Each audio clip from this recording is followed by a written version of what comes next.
మిత్రులారా అందరికీ నమస్తే. మనం ప్రముఖ విశ్లేషకులు కనిగంటి నరసయ్య గారితోనూ సార్ చెప్పండి, భూ పోరాటాలు గతం, ప్రస్తుతం, భవిష్యత్తు ఎలా ఉంది, ఎలా ప్రజెంట్ నడుస్తుంది, భవిష్యత్తు సంగతి ఏంది, దాని మీద వివరించండి. భూ పోరాటాల యొక్క ప్రాధాన్యతను గురించి చెప్పుకోవాల్సి వస్తే చాలా వెనక్కి పోయి మాట్లాడుకోవాల్సిన అవసరం ఉంది, ప్రారంభించాల్సిన అవసరం ఉంటుంది. అసలు భూమికి ప్రాధాన్యత ఎలా ఏర్పడింది అని చూసినప్పుడు ఆదిమ సమాజంలో మానవుడు ఆకులు తినేవాడు, మాంసాన్ని వేటాడి మాంసం తినేవాడు, పచ్చి మాంసం తినేవాడు. క్రమక్రమంగా మానవుడు తన జీవన విధానంలో అనేక మార్పుల్ని సంతరించుకోవడం జరిగింది, కొత్త కొత్త విషయాలు తెలుసుకోవడం జరిగింది. ఆ విషయాన్ని తెలుసుకోవడంలో భాగంగానే చెట్టుకున్న విత్తులు కింద పడితే వర్షం వచ్చినప్పుడు మొలకెత్తుతున్నాయి. అట్లా మొలకెత్తుతున్న సందర్భాన్ని కూడా మొత్తం పరిశీలన చేసి వాడు గమనంలోకి వచ్చిన తర్వాత ఆ వచ్చిన చెట్లకి కాయలు ఉంటున్నాయి, ఆ కాయలు తినడానికి వీలుగా ఉంటున్నాయి. అవి చూసిన తర్వాత వాడు మాంసంతో పాటు ఈ చెట్లకు ఉన్న కాయల్ని, ఆకుల్ని తింటం మొదలుపెట్టాడు. ఈ తింటం మొదలుపెట్టిన తర్వాత క్రమక్రమంగా రాను ఏం చేసిందంటే అది నీ చిత్తులు కింద పడి మొలకెత్తున్నాయి, అది గమనించాడు. అంటే మనం తినటానికి బదులు వాటిని మొత్తం కూడా మనం భూమి మీద చల్లేసుకుంటే ఎక్కువ ఎక్కువ పండడానికి అవకాశం ఉంటుంది అనే ఆలోచన వాడికి వచ్చింది. అట్లా విత్తనాలు చల్లడం, పంటల్ని సృష్టించడం అంత నాగరికంగా నాడు లేకపోయినా వాడికి తెలిసిన జ్ఞానంతో ఆ రకంగా మొదలు పెట్టాడు. ఈ ఎట్లొచ్చినాయి అంటే పశుపెంపకం వచ్చిన తర్వాత పశువులకు మేత కూడా అవసరమైంది, తృణధాన్యాలు రంగంలోకి రావాల్సిన పరిస్థితి వచ్చింది. అట్లా పశువుల్ని, తృణధాన్యాల్ని పశువుల మేత కోసమని మొత్తం ఒక అరెకరమో ఎకరమో మొత్తం రౌండ్ చేసి కర్రలు చుట్టూ వేసుకొని అందులో ఈ విత్తులు చల్లేవాళ్ళు. విత్తులు చల్లితే అవి పైకి వచ్చేవి, మొక్కలే కాకుండా ఏపుగా పెరిగాయి. అవి వాళ్ళకి దానాగా దాన్ని ఉపయోగించేవాళ్ళు. అట్లాగే వాటికి వచ్చిన కంకులు కానీ లేకపోతే వచ్చే కాయలు కానీ వీళ్ళు తినటం మొదలుపెట్టారు. కొద్ది రోజులు అయిన తర్వాత అసలు కొంతమంది కలిసి మొత్తం భూమినంతా చదును చేసి మొత్తం చుట్టూ రౌండ్గా కర్రలు బాదుకొని, మనం ఇప్పుడు ఫెన్సింగ్ వేసినట్టు బాదుకొని ఆ లిమిట్స్లో ఉన్న వాటిని కెళ్ళగిచ్చి విత్తనాలు వేసి పండిన తర్వాత అందరు కలిసి తినటం మొదలుపెట్టారు. అంటే ఒక రకంగా చెప్పాల్సి వస్తే వ్యవసాయం అనేది ఆ రూపంలో స్టార్ట్ అయింది. అంటే ఇత్తులు పడి మొలుతున్నాయి, కానీ కొన్ని మొక్కలు వస్తున్నాయి, కొన్ని మొక్కలు ఎక్కువ చచ్చిపోతున్నాయి. కారణం ఏంటని చూసిన తర్వాత వాళ్ళు ఈ బాగా లోతుగా ఉండి పడ్డ చోటనేమో ఎక్కువ బాగా ఏపుకు మోగుతున్నాయి, ఏపుకు పెరుగుతున్నాయి, బాగా ఉంటున్నాయి. ఇది గమనించిన తర్వాత దున్నాల్సిన అవసరం వచ్చింది. పెళ్ళగించటం, భూమిని పెళ్ళగించి ఆ విత్తనాలు జరగటం అలవాటు. దాని తర్వాత బాగా పంట మొక్కలు చాలా ఏపుగా పెరగటం మొదలుపెట్టాయి. ఈ రకంగా వ్యవసాయ రంగంలోకి వచ్చింది. ఆ వ్యవసాయం, మాంసం అనేది ప్రధానమైన ఆహారంగా ఆనాడు ఉండేది. దాని స్థానంలో ఇప్పుడు తృణధాన్యాలే చాలా ముఖ్యంగా వచ్చినాయి ముందు రంగంలోకి, వ్యవసాయ రంగంలోకి రావడం. ఇది క్రమక్రమంగా చాలా విస్తరించిపోయింది. వాటి గుంపులు అంటారు. గుంపులు మొత్తం కూడా కలిసి పెద్ద ఎత్తున ఈ తృణధాన్యాలని పండించుకొని తినటం అలవాటైంది. ఈ రూపంలో మాంసం అనేది తగ్గిపోయి, జంతువు వేటాడని తగ్గిపోయి, పంట పండించుకొని తృణధాన్యాలు వీటిని పండించుకొని తినటం, ఆకులు తినటం, ఫలాలు తినటం, తర్వాత తృణధాన్యాలు సృష్టించుకోవడం, ఈ రకమైన పద్ధతిలో మనిషి యొక్క జీవన విధానం మారిపోయింది. అంటే ఒక్క మాటలు చెప్పాల్సి వస్తే భూమి ఉన్న ప్రాధాన్యతని ఆనాడు వాడు గుర్తించాడు. వాడి జీవనాధారమైన తృణధాన్యాన్ని సృష్టించుకోవడంలో పండించుకోవడంలో వాడు చాలా కేంద్రీకరించి ఆ రకంగా వ్యవసాయాన్ని డెవలప్ చేసుకోవాల్సిన అవసరం ఏర్పడింది. ఈ రూపంలో భూమి తన యొక్క ప్రాధాన్యతని సామాన్య మానవుడికి అర్థమయ్యే పద్ధతులలో వాడి జీవన విధానానికి ఇది ఎంత బేస్గా ఉంటుంది, చాలా ముఖ్యంగా ఆ జీవన విధానానికి గుండెకాయలాగా ఉంటుంది అనే విషయాన్ని వాడు గుర్తించే స్థితికి భూమి యొక్క ప్రాధాన్యత పెరిగిపోయింది. ఆ రూపంలో ఇక గుంపులు ఏర్పడిన తర్వాత గుంపుల రూపంలో వ్యవసాయం జరిగింది. తర్వాత ఏంటంటే గుంపులు ఘర్షణలు పడి కొట్టుకోవడం ఈ రకమైన పరిస్థితి వచ్చిన తర్వాత ఒక గుంపుని ఇంకొక గుంపు ఆక్రమించే పరిస్థితి వచ్చినప్పుడు వాళ్ళ ఆధీనంలో భూములు కూడా వీళ్ళు ఆక్రమించుకునేవాళ్ళు. అంటే ఈ రకంగా భూమి యొక్క కమతాలు విస్తృతంగా కొంతమంది చేతుల్లోకి వెళ్ళిపోయే పరిస్థితి వచ్చేది. ఓడిపోయిన వాళ్ళ భూములని వీళ్ళు తీసేసుకోవడం, వాడు ఆక్రమణ ఉంటారు. ఈ పద్ధతులు అంటే ఫ్యూడల్ పద్ధతి అనేది ఆచరణలోకి వచ్చింది. అంటే ఎక్కువ భూములు కొద్దిమంది చేతుల్లో ఉండటం, ఆ భూముల మీద భూములు లేని వాళ్ళు పనిచేయటం, ఇలాంటి పరిస్థితి వచ్చేసింది. ఈ రూపంగా భూమి యొక్క ప్రాధాన్యత పెరిగిన సందర్భంలో భూమి వికేంద్రీకరించబడకుండా అందరి చేతుల్లో కాకుండా కొందరి చేతుల్లోకి వచ్చేసింది. ఇప్పుడు కొందరి చేతుల్లోకి వచ్చిన తర్వాత అందులో పంట పండించే దేవుడు వాడే పండించేది, అందులో వచ్చే ధాన్యం కానీ వచ్చే ఆదాయం కానీ ఎవడు అనిపించేది వాడే అనిపిస్తాడు, వీడు కాదు. కానీ కేవలం వీడు రెక్కల కష్టం మాత్రమే చేశాడు. వీడి లేకుండా వాడు పండించేది లేదు. వీడికి కూలిచ్చేది, వీడు కూలి తీసుకుని అవతలకి వెళ్ళిపోయాడు, పని చేసేది వెళ్ళిపోయేవాడు, వాడు పండిన పంటంతా వాడు తినేవాడు. ఈ రూపంలో భూమి కొద్దిమంది చేతిలో కేంద్రీకృతం కావటం వల్ల అంతకుముందు అందరూ కలిసి వ్యవసాయం చేసుకొని అనుభవించిన పరిస్థితి ఏదైతుందో అది పోయి భూమి లేనివాడు భూమి ఉన్నోడు ఈ రకమైన పరిస్థితి వచ్చిన తర్వాత పేదోడు భూమి మీద పనిచేసేవాడిగా మిగిలిపోయాడు తప్ప భూమిని సొంతం చేసుకుని అందులో బండిందాన్ని అనుభవించే స్థితికి కోల్పోయాడు. ఈ పూర్వ రంగంలో ఫ్యూడల్ సమాజం అనేది బాగా డెవలప్ అయిపోయింది. అంటే రాజులు, నవాబులు, తర్వాత వాళ్ళ ఆధీనంలో వేల ఎకరాలు ఉండిపోయింది. వేల ఎకరాలు కొద్దిమంది జాగీర్దారులు, దేశముఖులు వీళ్ళ చేతులు కేంద్రీకరించబడింది. ఉదాహరణకి చెప్పాల్సి వస్తే మన నైజాం స్టేట్, హైదరాబాద్ నైజాం స్టేట్గా ఉండేది. రాజ్యం ఒక మాటలు చెప్పాల్సి వస్తే నవాబు హైదరాబాద్ రాజ్యం ఇది.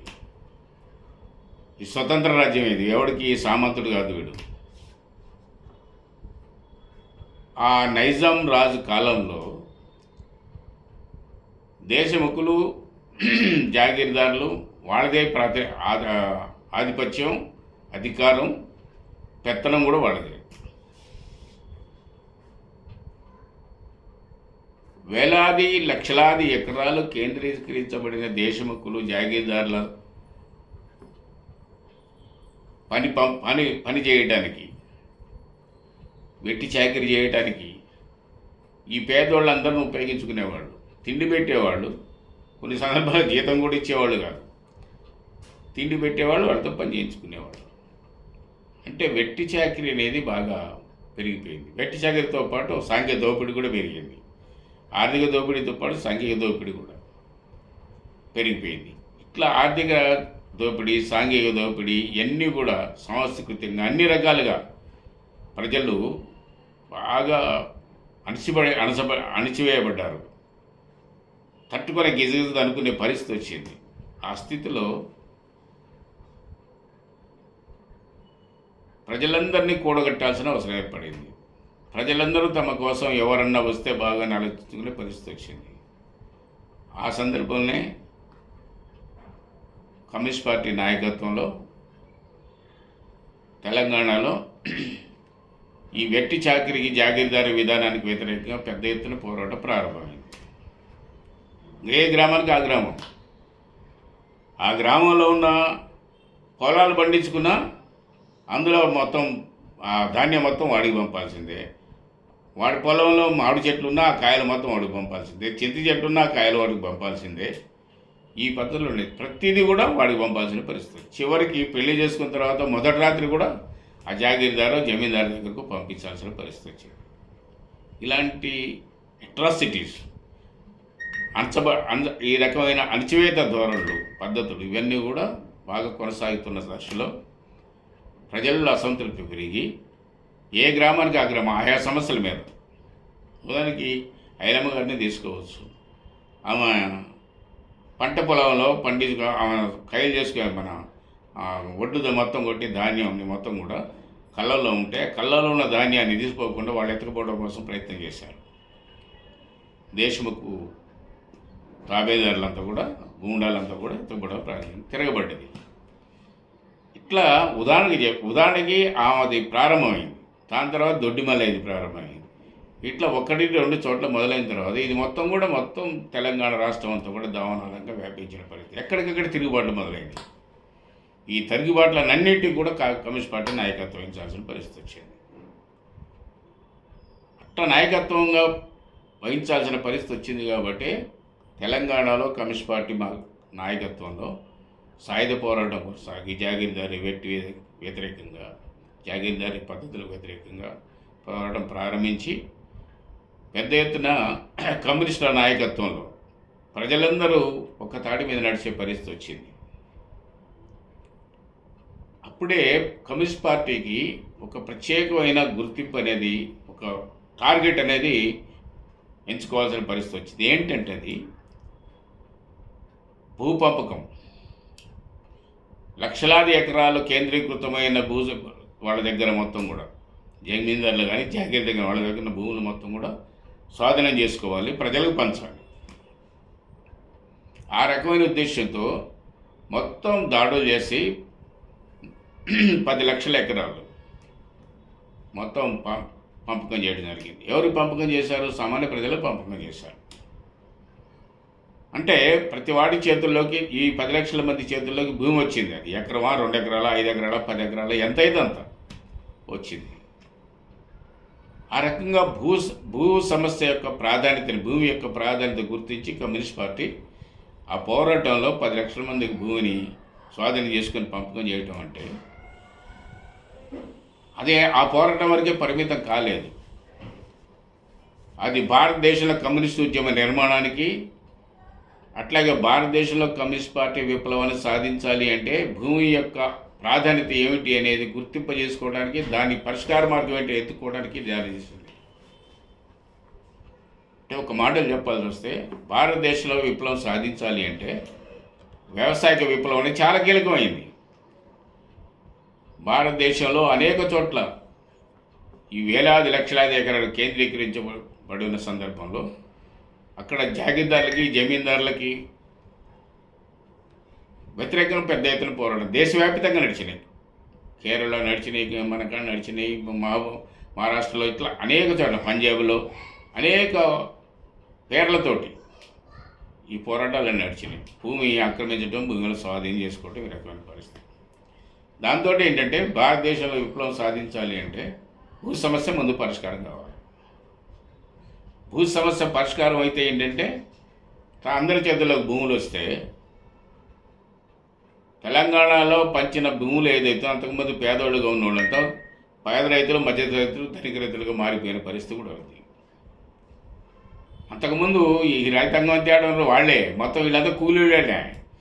తెలంగాణ రైతులు మొత్తం కూడా పెద్ద సంఖ్యలో వచ్చారంటే కారణం ఏంటంటే ఈ పంపకం చేసిన తర్వాత వాళ్ళు భూమి చేతిలోకి వచ్చింది కాబట్టి రైతులు అయిపోయారు, సొంతం అయిపోయింది వాళ్ళకి. ఇట్లాంటి మొత్తం భారతదేశ వ్యాప్తంగా వ్యవసాయక విప్లవం చాలా కీలకం అనేదాన్ని గుర్తింపజేసింది తెలంగాణ సాయుధ రైతాంగ పోరాటం. కరెక్ట్గా సిపిఎం పార్టీ చీలిపోయింది. సిపిఎం పార్టీ ఏర్పడిన తర్వాత వ్యవసాయ విప్లవం చాలా కీలకమైనవి. అంటే ముందు సోషలిజం కోసం పోరాటం కాదు, ముందు జనతా ప్రజాతంత్ర విప్లవం అనేది అవసరం. జనతా ప్రజాతంత్ర విప్లవం అంటే వ్యవసాయక విప్లవం. వ్యవసాయ విప్లవం అంటే అర్థం ఏంటంటే భూమిని మొత్తం కూడా వికేంద్రీకరించాల్సిన అవసరం ఉంది. వికేంద్రీకరించకుండా మనం విప్లవాన్ని ముందు జయప్రదం చేయలేము, సోషలిజంకి వెళ్ళిపోలేము. ఇది కాన్సెప్ట్. ఈ కాన్సెప్ట్ సిపిఎం పార్టీ తన కార్యక్రమాన్ని చేపట్టింది. అంటే దున్నేవానికే భూమి అనే నినాదం అందులో నుంచే వచ్చింది.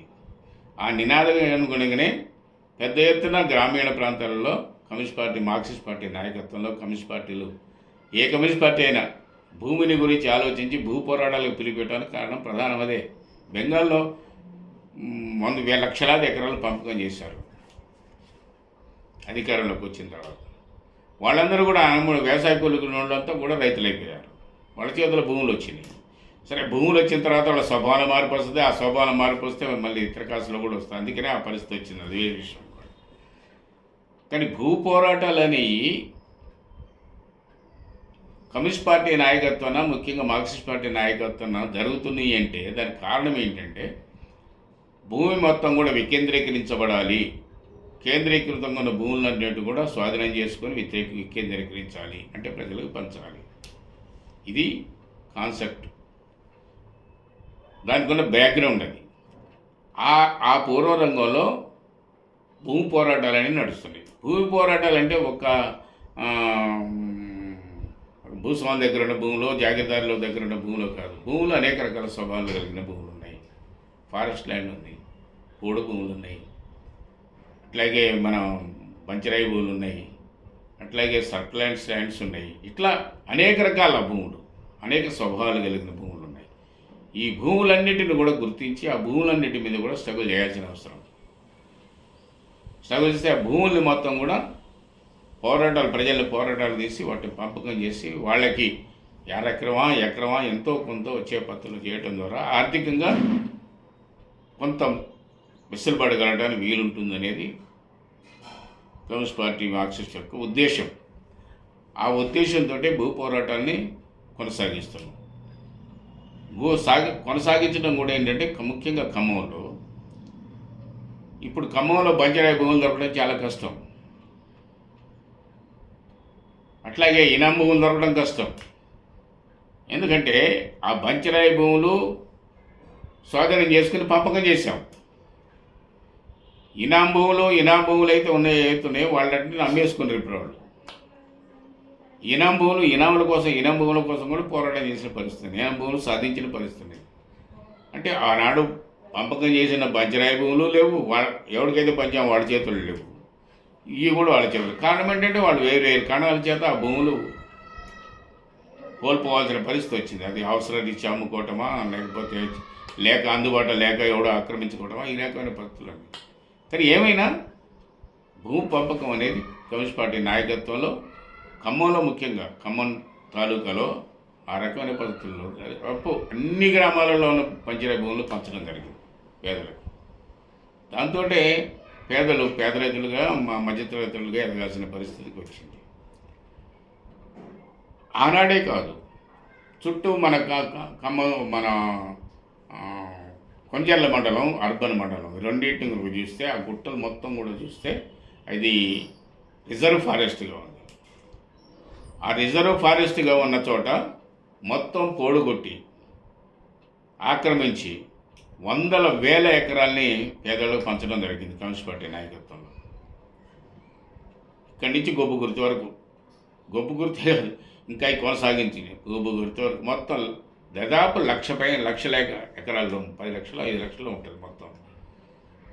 ఇప్పుడు కాలం వచ్చిన తర్వాత ఈ మొత్తం సస్యశ్యామలం అయిపోయినాయి, బంగారం పడుతున్నాయి అందులో.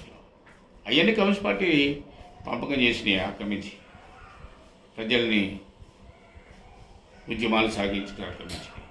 దాని మీద మళ్ళీ అది రిజర్వ్ ఫారెస్ట్ పేరుతోటి వాళ్ళని కేసులు పెట్టి అనేక రకాల జైళ్ళకు కూడా పంపించిన పరిస్థితులు ఉన్నాయి.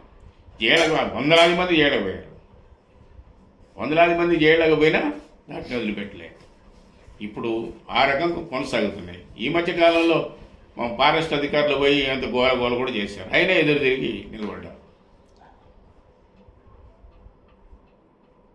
అట్లాగే భద్రాచలం అయితేమి, ఖమ్మం పాత ఖమ్మం భద్రాచలంలో ఈ అటవీ భూములు